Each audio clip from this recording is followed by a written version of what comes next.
Yan, nagtinula tayo ngayon guys. Ayan, lagay ko na ang dahon ng sibuyas. Ayan.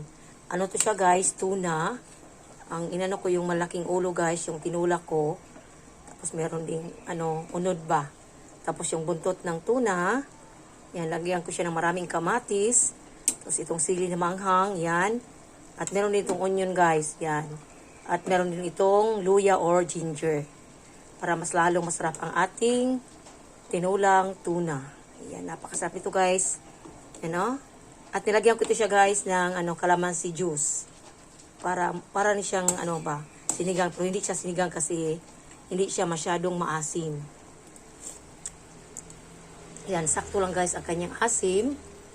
Yan o. Yan, tinulak ko siya kasi napaka-presko pa ng tuna. Nang bili ko ito ngayon sa Carbon Public Market. Ayan. Kunti na lang guys, luto na ito. Tapos mamaya-maya guys, magluto naman ako ng biko.